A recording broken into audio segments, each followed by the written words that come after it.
Hello everybody, welcome back. It's been a long time since we've seen each other in this medium. Welcome back to the COOLDOG Podcast. It's been about a month since I've done one of these, which feels weird to say because it doesn't really feel like a month, but nowadays, like the way that time has functioned, like ever since I really feel like quarantine began, time is just speeding away. And the more it does this, kind of the more scarier it gets. But I have a little bit of, let's start with some positive news, positive reinforcement, I guess. And that's that there's new merch. And one of them is very directly related to COOLDOG. We have a COOLDOG hoodie at yoking.net. A COOLDOG hoodie and a cool shirt for my dog that passed away. R.I.P. And I decided to kind of milk my dog's death and put it on a shirt. The shirt's very cool, and so is the hoodie. Shout out to Leighton Stollard, my dear friend, who I've worked with for so long now, and he helped this one also come to life. But yeah, go check it at yoking.net. It helps a lot. It supports the business. It supports the show very directly, in fact. So it would mean a lot to me. Anyways, today, I guess I got to give a little bit of an update of where I've been and what's next, and then we're gonna talk about a little bit about mental health. I was supposed to do this episode a while ago, but I don't know. I just haven't really done anything for the past month. So where do I even begin? I was on a hiatus for a little bit. The past few months have been, I don't know, they've been pretty stressful. At some points, even very stressful. And it all kind of culminated into me kind of just like hating everything for a while, including my job. And that also kind of, I gotta say, man, podcasting is not as easy as it seems, man. It really isn't. It's definitely something that I've learned as I've kept doing this longer and longer, that to kind of like have a good podcast, you have to put thought into it. It isn't just like, oh, I'm gonna start recording and then all this like spontaneity and the genius of myself is gonna come out, and it's like, no, you gotta like kind of think about like what you want to talk about, and you gotta think about topics for every week, and maybe even try to get a guest, because that would probably make it a lot easier on yourself. But here I am. But I didn't want to deal with that for about a week. And I went to hang out with my cousins for a little bit. Shout out to them, because apparently one of them actually listened to the first episode, which is terrifying. Very sweet, but terrifying, because honestly, like any one of my family members consuming any sort of media that I create is horrifying to me. And in fact, my cousin's wife, I don't know if she would listen to this, probably not, because she said she only listened to the first one, and she was like, I want to listen to more of them, and I was like, thank God she hasn't listened anymore. But she actually listened to the first one, and she like started giving me like constructive criticism, which I found really funny, but also very, very sweet. Because I feel like that's like such a genuine thing to do, It was interesting to listen to it. And we went to my cousin's family has a kind of a beach house, and we went there for a few days, and it was like that was like the first time in a while that I had really disconnected from the internet in a while. I felt like I was really, I don't know, like I was just on the beach, and I was like, I could hear the sea, and at one point I was like laying in bed at night, and I could just hear the sea from the bed, and the reception was really bad in my bed, so even if I wanted to, I couldn't have gone online. And it was at that moment when I really realized like nothing on the internet matters, and that every time like someone like has told me to eat shit or like kill myself, it doesn't matter. because they're not even like a real person to me. And then that really put it into perspective for me. And then I came home, and it was just one of those things where I was like, I fucking like I forgot what it was like to be in this like prison cell of a room. And it kind of sent me into this like depression for about a month. Where I don't know, like I just really, I couldn't bring myself to go live. I couldn't really do anything. When I think about it, like really all I did was binge watch The Sopranos, which is a great show, by the way. But like other than that, like I don't know what I did day to day. I literally like I have no memory. That's the worst part about kind of like the past like year and a half is I really don't like my memory has gone really bad because all the days kind of mix into one. So you like I can kind of remember what I did yesterday. I watched a movie with my friends. Oh, and then I watched like a bunch of 9/11 documentaries. There's a really good one on Hulu. If you guys have ever wanted to kind of like look into 9/11 more, it's called 9/11: A Day in America. And as somebody who's done a lot of research on 9/11 in the past, I gotta say, very interesting. And they definitely gave a lot of, kind of stories and information that I wasn't aware of before. But what else was I going to talk about? I'm like, I haven't done this in like a month, so this is like a new territory to me. So yeah, I didn't do this show for a month. I wanted to, but I just felt like I didn't have anything to contribute, and reaching out to people when like you're in this like state of depression and self-doubt, and it's just like it's hard to reach out to people. It's hard to be like, hey, you want to come on my podcast? Because then it's also like, do I like like what do I even say? Like I gotta say, in the last like few months, I feel like self-doubt is something that I've really started to struggle with for some reason. I don't know why. I just always kind of like, I'm always just kind of like selling myself short a little bit. And something that I noticed that I do quite recently is like I'm very happy for my friends whenever like they do cool stuff. And because they deserve the world, and I'm very lucky to be friends with a lot of people that are very sweet, and great. But then I do sometimes like if any of my friends like have some sort of like professional achievement, I'm happy for them. But then also at the same time, it immediately makes me question like, what am I doing wrong? Like, why am I not like, why is this not happening to me? And that's like a really shitty way to think about things. It's like I don't know. It's not a good way to think about anything, really. But I can't help it sometimes, Like, my friend will do this, and I'll be like, that's so cool. Like, why is everything I do so lame? And, like, my brain, like, completely eliminates the memory of, like, literally any cool thing I've ever done. And... God, it's a real headache. It's a real headache sometimes because I log on to Twitter sometimes and I'm like, man, like half of these people are like way cooler than me, and they've all like. And here's another thing, right? Another like awesome thing about being depressed is that your brain really like kind of makes you think like the whole universe revolves around you, when it really doesn't.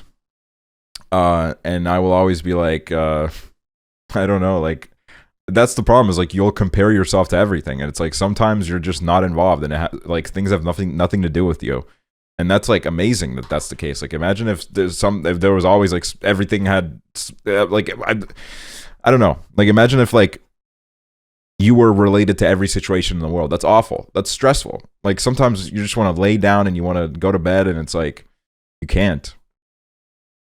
But I don't know. Mental health, right? Funnily enough, I was reading up on some documents about myself recently, These are the documents that were written about me when I was in the hospital 4.5 years ago now, which is really weird to think about. But yeah, 4.5 years ago, I was in a mental hospital for a variety of reasons. One of them being that my insomnia was really bad at the time, and I would sometimes go days without sleeping. So I was admitted, and it was a very interesting time in my life. I've always kind of said that I learned a lot, and it made me kind of appreciate people more.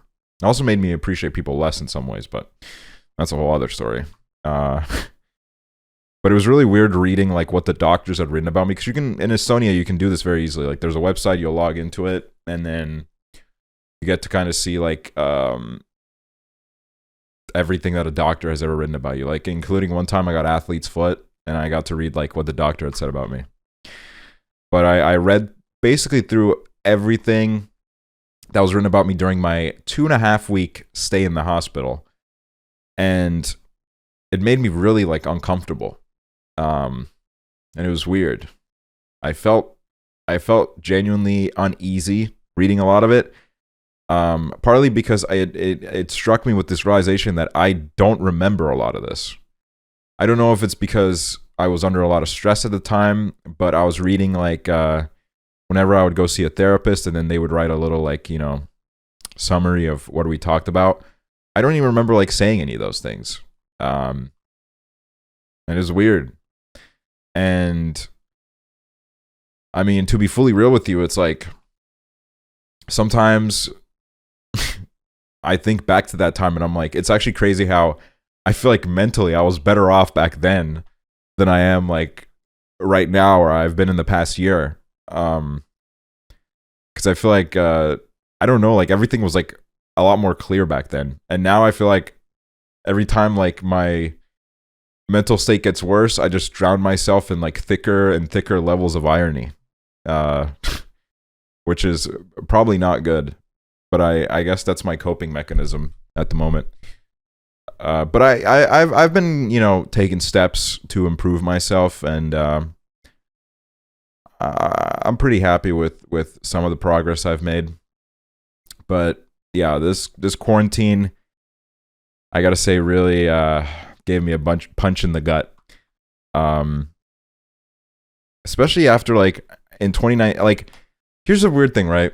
Like I always like 2019 was like such a happy time in my life, and it was, but like the more I think about it, the more I realize like I wasn't like always happy. You can't always be happy, but like I was still like kind of like I don't know. Like I remember I was in San Diego for TwitchCon, and I remember one night I was just like sitting in my hotel room and I was miserable. And I don't know why. Like there was no reason for me to be miserable. I was literally just sitting there in that hotel room. It was a very nice hotel, by the way. TikTok paid for it. It was like a 5-star hotel. And I was just sitting there and I was so miserable. Granted, it passed after like a couple hours, but for those couple hours I was just so sad. And like I was thinking about, I was like, why am I sad? Like I'm literally in California right now. I'm meeting all these people. I'm having all this happen, and that's just kind of what it is sometimes with depression, is it doesn't really ask you how you're doing. It just kind of does its thing, which is make you sad. And I've been struggling with depression for about,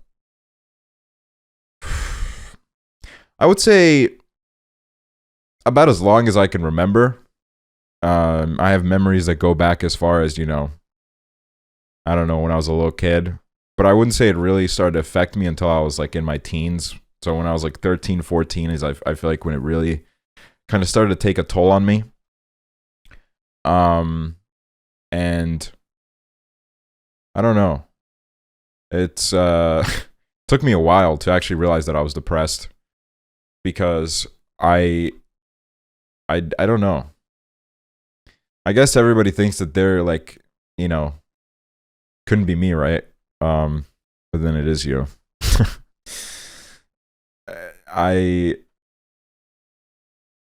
It's weird. It's depression is a total and utter poison to your mind. It is so poisonous. Like, I feel like there are times where my whole like worldview has been poisoned, and I turn into like such a negative person, and it makes me feel bad at those points, because then I'm like, oh man, like I'm kind of hard to be around when I'm just so negative all the time. Understandably, you know. And it's like, it's sometimes, and I had I had a hard time admitting this for a while, but there is comfort in the sadness. Sometimes, because, you know, especially if you've been depressed for a while, it's kind of like just who you are. You know, it kind of becomes a part of your existence. So sometimes you just kind of like to loom in it, kind of take it all in. It's kind of like why we watch, you know, depressing movies or listen to depressing music. But also, you know, because it helps to relate. It helps to feel like you're not alone. It's very beneficial. Anyways, that was my intro to, I guess, my mental state. So now I'm going to address the mental state of you guys. We're going to read through some tweets. Some tweets that you guys tweeted at me.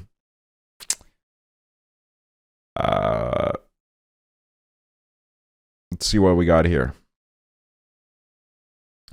How to have a better self-image.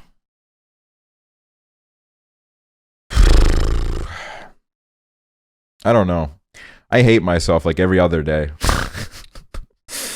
Like I didn't admit it for a long time. I would lie to myself, but like every other day I kind of hate myself and I always find like a new reason. Every other day maybe like I'll think I'm ugly for no reason, or maybe I'll like I don't know. Maybe I'll just like be unhappy with like how like stuff is going, and then I'm like hard on myself about that. Or I'm always like, you know, one thing that I've always had in life is I've always been funny. Like I've always like, that's the one thing I've always had in life. Like when I was a kid, I always kind of grew up thinking that I was ugly, but I was funny. And I knew that like as long as I had my jokes, like people would like me. And that was kind of like how I fit into most of the groups that I was in.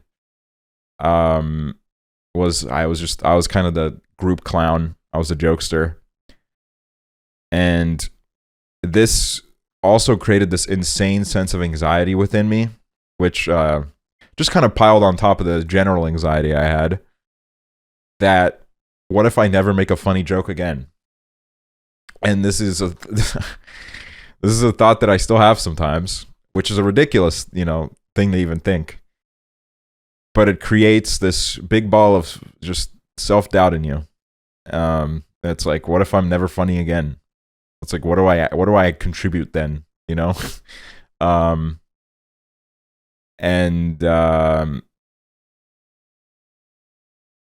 don't know.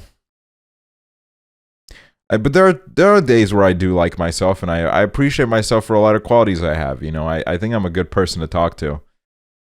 And I think that's a very valuable trait. And I think like overall, I guess I think I'm a pretty attractive person to others. But sometimes it's just hard to have an objective view of yourself, you know?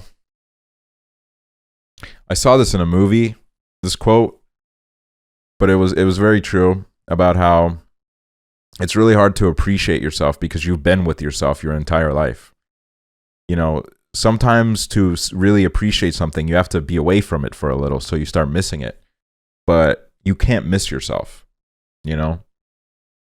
You've always been with yourself. You're just always kind of like, you're always stuck with yourself.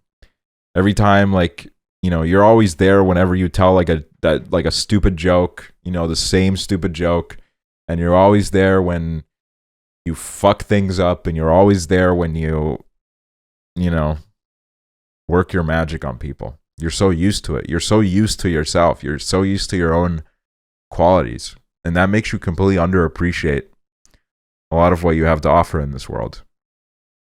Definitely happens with me. And then sometimes I'll meet like a new person and I'll tell them like a joke that I think is pretty lame at this point because I've probably told it like 100 times, but then they'll find it really funny.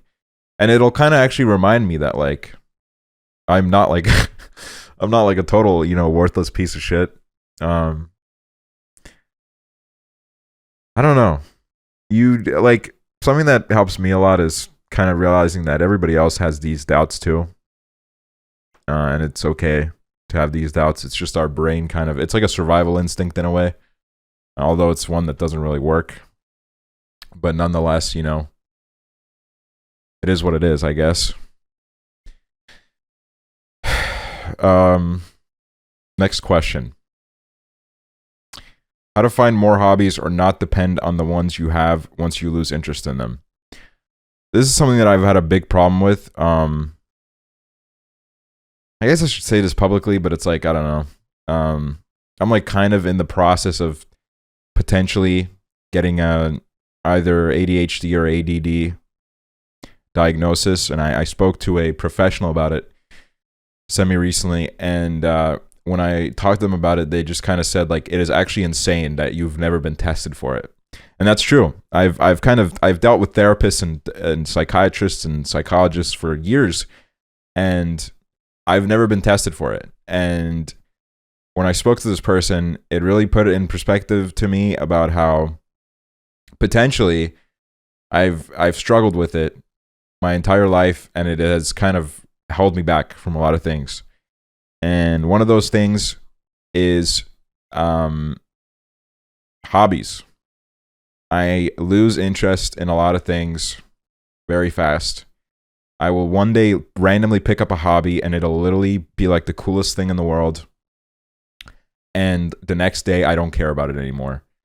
And it is something that over the years became so frustrating and depressing, to be honest with you. Because you see all these other people that have like found their craft and they've put so much time and work into it. And you can see how good they are. And then you look at what you've spent that time doing and it's like, wow, like I have nothing like that to show because I spent the whole time fucking around and I can't keep my focus on one thing. So yeah, that's something that I've struggled with a lot. I don't know. I just bounce from thing to thing. I milk everything dry until I don't care about it anymore. And it's not really a sustainable way of doing things. But it's fun to try new things and it's fun to learn new skills. So you just got to give some things a shot. You can sometimes, believe it or not, you can sometimes be quite dismissive of things. And once you learn that, you can kind of catch yourself being that way. And you can kind of be more open-minded and try new things. I wish I tried so many things when I was a kid. There's a lot of things I didn't try as a kid because I thought it was gay. Like playing the piano. My mom always wanted me to play the piano and I thought it was gay. So I didn't do it. And by now I could have been like Wilbur Soot, I could have been releasing music and I could be a successful musician. But I don't know how to play any instruments. Because I didn't do it, So just try new things, man. Have fun. The whole thing about living on Earth is trying new things and kind of, I don't know, putting yourself out there more, Let's see what else we have.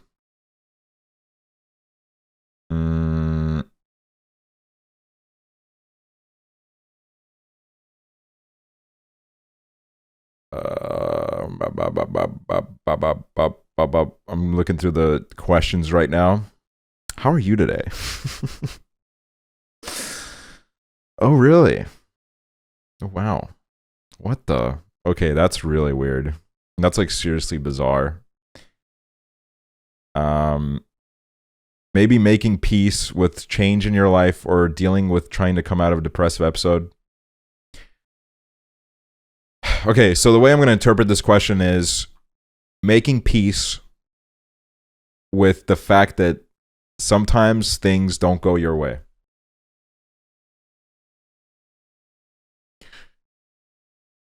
It's hard. It's really hard. If your mind is set on something, it is so difficult to just leave that and be like, that's okay. I'll find something else. I've had that problem a lot where I have like something like, oh, this is huge. This is crazy. And or like it's like a plan or like a plan to hang out with somebody or like a plan to like I don't know, like a plan to make some sort of content and it doesn't work out or it like doesn't get the reception that you imagined. It's like hard. It's hard to just be like, that's fine. But that's what you got to do. I mean, I've learned that multiple times in my life now where that is exactly what you have to do. You just have to be like, that's fine. On to the next. Same with like love interests. You know, if you get rejected, move on. Don't stay on it. Don't think about what if. There's no point. You're wasting your own time. And there's so many other fish in the sea. There's no point in being like, oh, but why don't they want me? It's they just don't want you, and that's okay.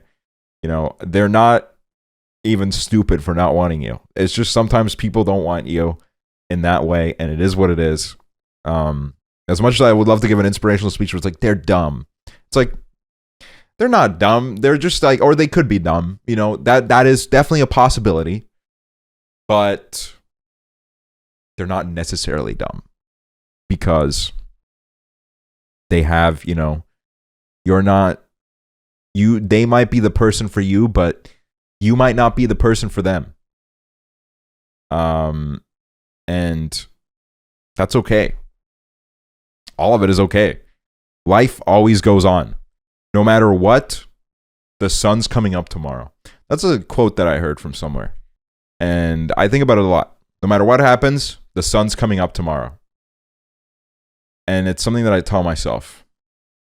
I've told myself it a lot in the last 2 years. And it has kind of helped me. Like, no matter what happens today, I'll be up tomorrow. And it's helped me move on from things. It's helped me kind of, I don't know, tackle my issues. How to not question my sexuality every second. What I've always said about sexuality is you're kind of creating half the battle by wanting to like force this label on yourself. You don't have to know. You don't have to fall into some sort of binary like box where it's like, oh, I'm this, I'm that. You don't have to worry about it. You don't just like what you like. If there's a person you meet and you like them, then go right ahead. There's no, I personally, if labels work for you, that's amazing. I'm glad for you. But I think that option needs to be presented a lot more where it's like, don't label yourself. Don't just live your life.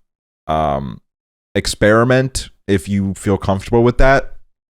And, that way you can find out, oh, maybe I don't like this, But don't put pressure on yourself.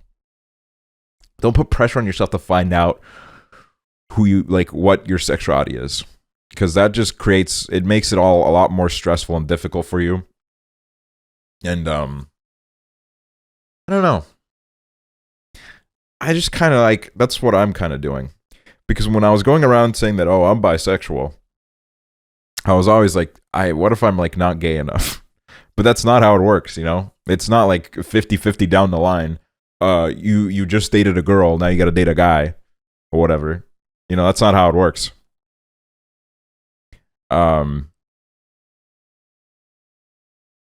You just kind of like, you like who you like. You go through phases where maybe like you like these people kind of more and those people more. And you just kind of live in the moment and enjoy it. Enjoy feeling those feelings, no matter who they're for. That's the main part. Enjoy feeling attraction. Next question.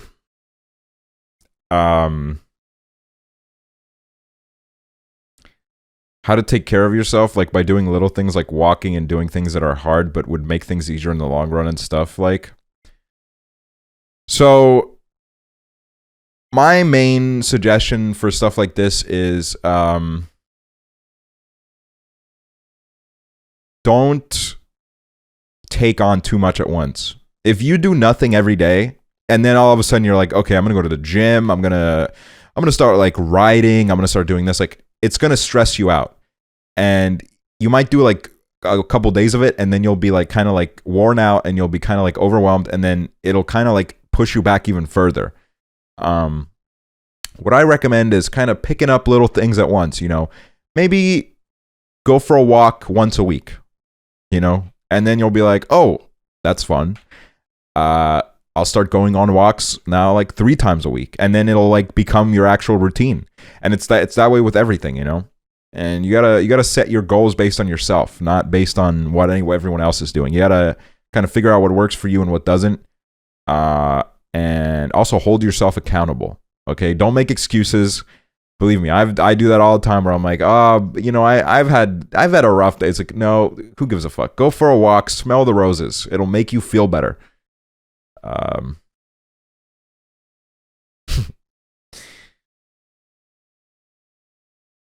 How to deal with past trauma? Listen, if I knew, I would tell you. You just got to go to like therapy.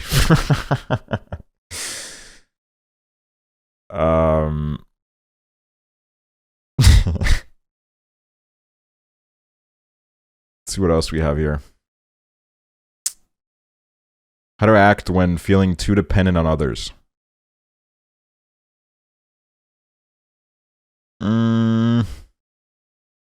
That's a good question. You have to kind of realize that alone time is good for everybody. It's good for everybody to kind of get a break from each other, and it's really beneficial for you to spend time with yourself and be comfortable with that time and not feel this sense of like anxiety by being by yourself, because you learn a lot about yourself when you're alone. And I don't know.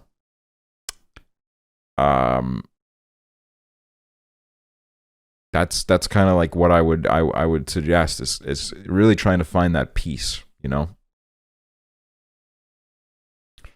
Maybe any adversity you faced because of your sexuality and how you dealt with it. I mean, you know, I've been around a lot of homophobia growing up.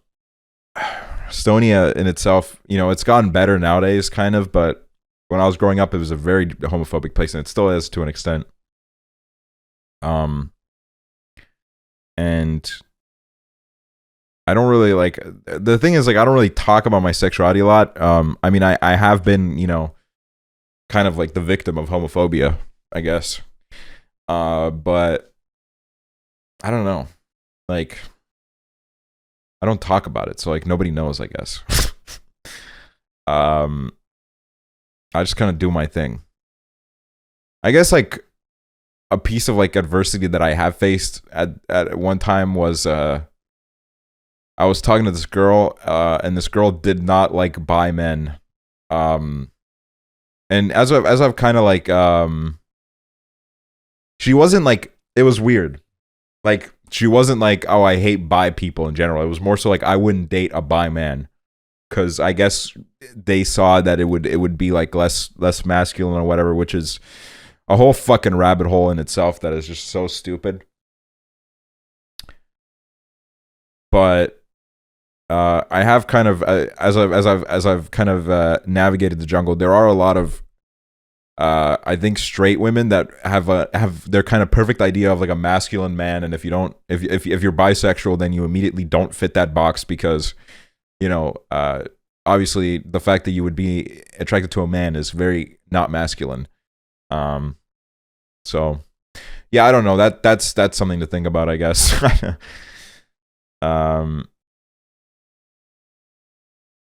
see what else we have here.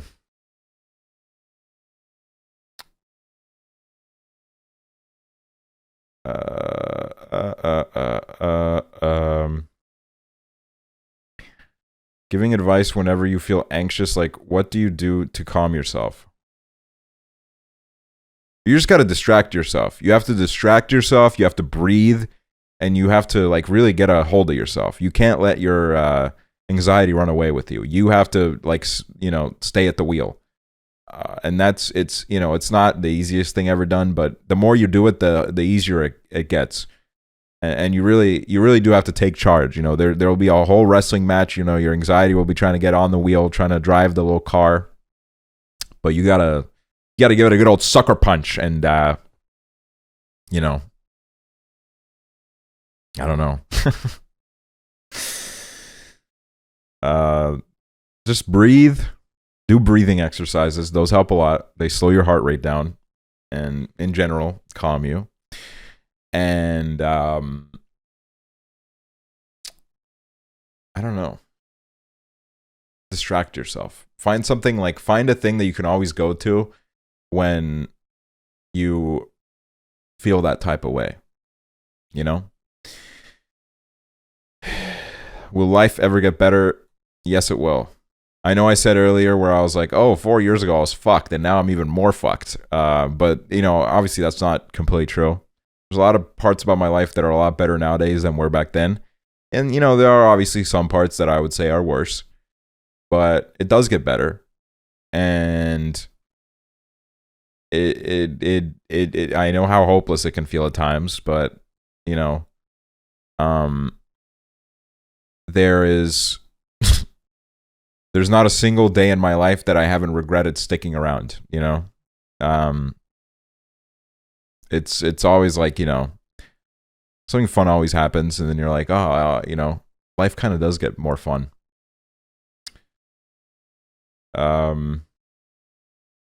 Do you think it's possible to become mentally stable again after becoming very mentally ill?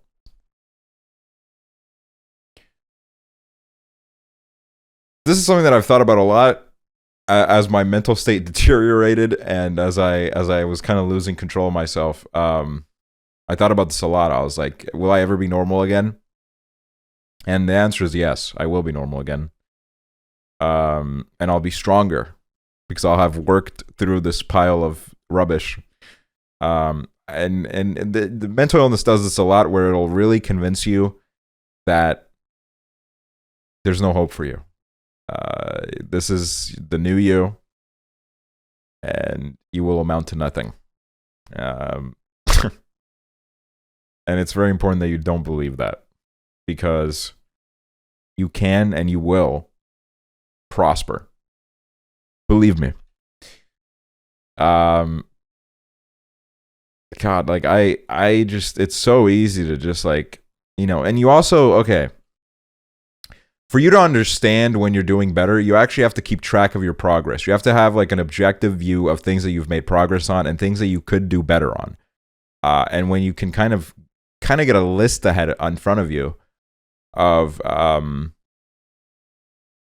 things that you've genuinely improved at. You know, you look at a year ago and be like, okay, a year ago I really struggled with this, but I don't anymore because I improved myself. That's already progress, believe it or not. So it's like, if you conquered that mountain, you know, you can conquer any fucking mountain in the world. Don't fall into this pit where you believe that the situation you're in is completely unsalvageable, because it's not.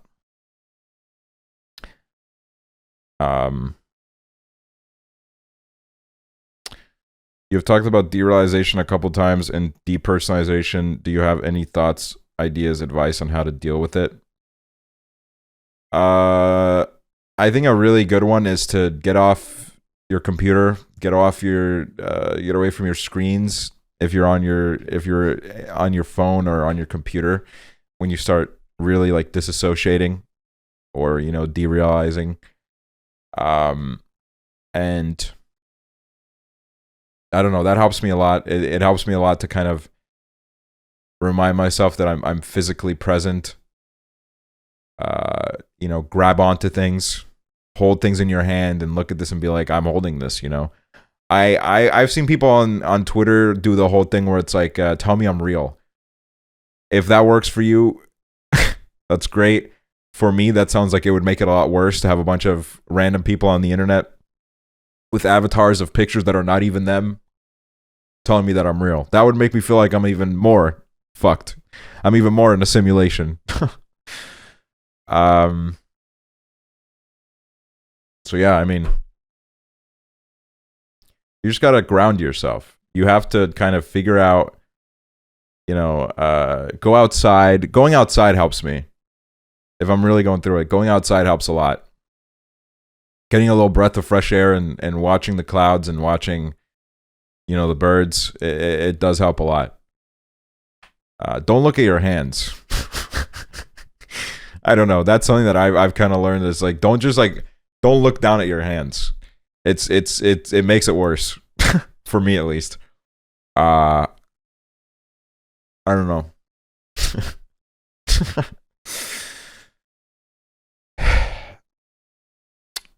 One of these was I scrolled past it earlier and I can't find it anymore. But one of these was about how do you make friends? How do you meet new people? And I'm gonna be upfront about this. You just have to do it. Just say hi to people. One of the best things I ever heard was, and this is very true, a hi can lead to 1,000,000 outcomes. You say hi to a random person, they might just say hi back and that's it. Or they might say hi and then they might ask you something, or you might ask them something, and then that already develops a conversation. Then you might realize, oh, we have a common interest. And one of the pieces of advice that I want to give you, and I really want you to take this, is never, ever, ever be afraid to make a fool of yourself. Because this fear is holding you back from so many things that you don't even know how great they are. They're, you